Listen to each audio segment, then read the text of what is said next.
سیدنا عمر فاروق، میرے نبی پاک علیہ السلام نے فرمایا فرشتے 950 سال میرے عمر کی شان بیان کریں تو ختم نہیں ہو سکتی۔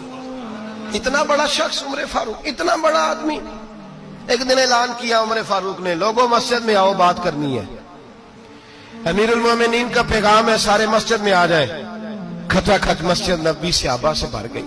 اور ایسا جب اعلان ہوتا تھا تو صحابہ دوڑ کے آتے تھے، شاید کو جنگ ہے، شاید کسی نے حملہ کر دیا ہے، شاید کوئی نئی بات ہے۔ دوڑے آئے لوگ، مسجد نبی کھچا کھچ بھر گئی۔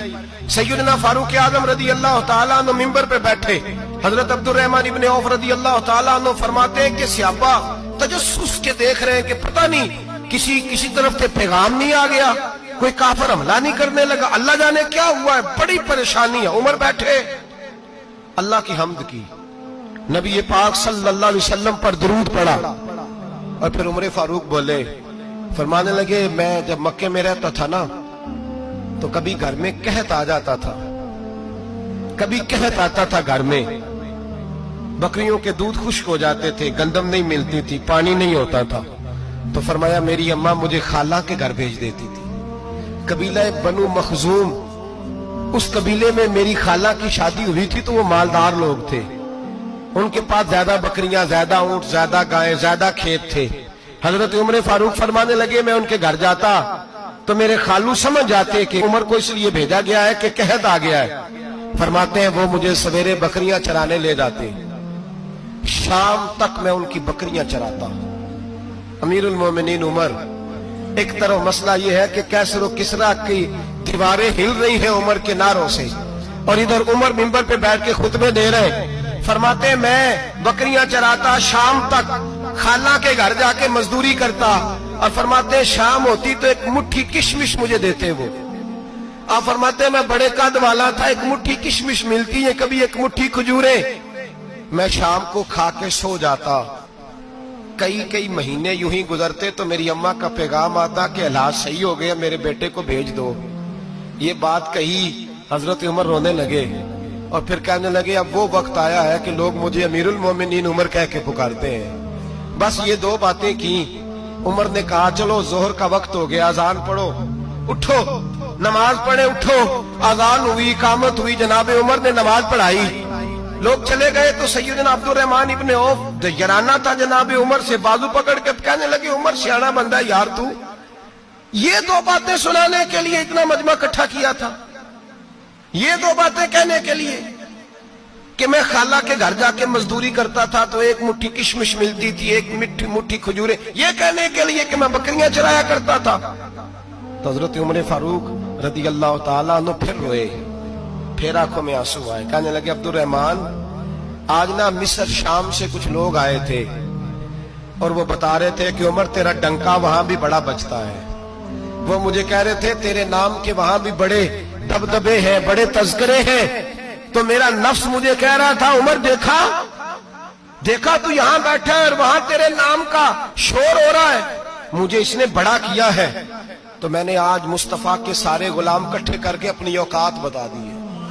میں نے اپنی اوقات بتائی ہے کہ میں کچھ نہیں، کوئی شے نہیں، کوئی چیز ہی نہیں، اسی کسے تے کچھ نہیں جے لگ دے، نہ کوئی ساڈا دردی۔ میں نے بتایا ہے کہ میں تو کسی کے بکریاں چرا کے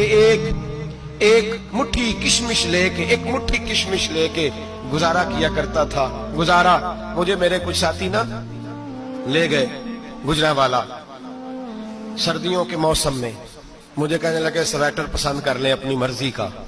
تو میں نے کہا یار مجھے تو وہی مزہ آتا ہے جو میری اماں کروشیے سے بنایا کرتی، وہ پہلے ابا پہنتے تھے،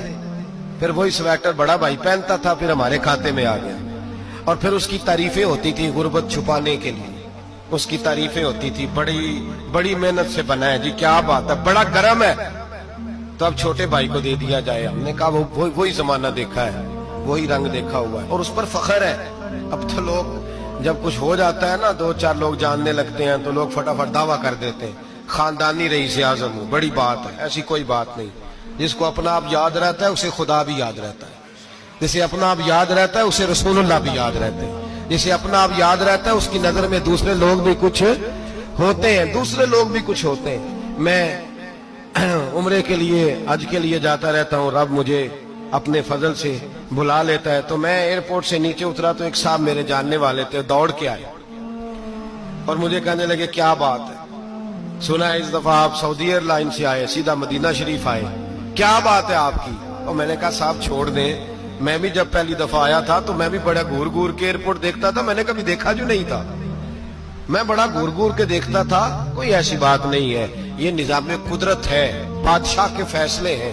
وہ جب چاہتا ہے جس طرح کے چاہتا ہے فیصلے فرما لیتا ہے, تو یہ اس کے فیصلوں کی بات ہے. ہم لوگ نا جس حیثیت پہ ہوتے ہیں وہیں رہ جاتے ہیں, پچھلی بات بھول جاتے ہیں, اس لیے ہم چاہتے ہیں جو بھی ہمیں ملے جھک کے ملے, جو بھی آئے, اور یہ میرا آپ کا سب کا مشترکہ معاملہ ہے. میرے نبی پاک صلی اللہ تعالی علیہ وسلم نے صحابہ سے پوچھا تمہیں بتاؤں جنت کے بادشاہ کون ہوں گے؟ جنت کے عام لوگ نہیں, جنت کے, بولیے گا ذرا, جنت کے اللہ بادشاہ. جنت میں تو جانا بڑی بات ہے, حضور جنت کا بھی بادشاہ, ابن ماجہ میں لفظ ہے. تمہیں پتہ ہے جنت کے بادشاہ کون ہوں گے؟ تو میرے مصطفیٰ کریم صلی اللہ تعالی علیہ وسلم کے غلاموں نے کہا حضور ہمیں نہیں پتا. تو حضور نے فرمایا جنت کے بادشاہ وہ لوگ ہوں گے جنہیں دنیا میں کوئی بھی نہیں جانتا تھا,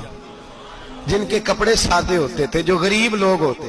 جو سفارش کرتے تھے تو ان کی قبول کوئی نہیں کرتا تھا, جو کسی کے ساتھ جاتے تھے تو ان کو مانتا کوئی نہیں تھا, وہ جنت کے بادشاہ ہوں گے, بادشاہ. اور فرمایا قیامت کے دن جب لوگ انہیں دیکھیں گے تو ان پر فخر کریں گے, رشک کریں گے, کہیں گے کیا بات ہے تمہاری, یہاں تو شوق ہی بڑا ہے. غریبوں نے بھی پوسٹر بنائے ہوئے ہیں, ڈاکوؤں, لٹیروں, چوروں کی تصویروں کے ساتھ لگوائے ہوئے, اپنے آپ کو بڑا کرنے کے لیے. آج اختیار کریں, آج اختیار کریں, اپنے آپ کو مٹانے کی کوشش کریں. رب کریم کے بندے آگے بڑھ بڑھ کے اپنا آپ دکھاتے نہیں, بڑا شوق ہے, پہلے فوٹو کھچا لو, باقی باتیں بعد میں ہوں گی, پہلے ویڈیو بنا لو, باقی کچھ اور بعد میں ہوگا. پہلے اب تو پرسوں ترسوں مجھے ایک مولانا کہنے لگے کہ آپ سے میں نے, وہ یہاں جمعہ پڑھنے آتے ہیں کبھی کبھی, میرے دوست ہیں, کہتے ہیں آپ سے میں نے سنا تھا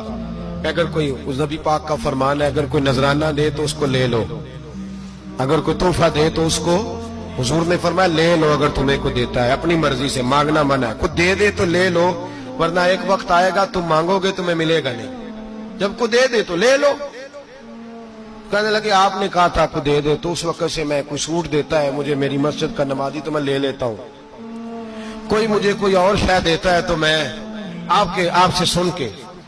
تو اگر میری مسجد کا نمازی سوٹ پکڑاتے ساتھ فوٹو بھی کھینچے تو پھر میرے لیے کیا حکم ہے, وہ خوشبو کی ڈبی دیتے ہوئے ساتھ فوٹو بھی کھینچے, پھر میرے لیے کیا حکم ہے. کہنے لگے رمضان میں یہ حال ہوا ہے کہ لوگ کپڑے دے رہے تھے اور فوٹو کھینچ رہے تھے, کیا چکر ہے, کہاں چلے گیا. غریب آدمی کی عزت نفس کو کچل ڈالا پکڑ کے, ایک جوڑا سال کے بعد امام کو دیا, اس کی بھی تصویر کھینچ کے فیس بک پہ دے ڈالی. یہ ہماری آج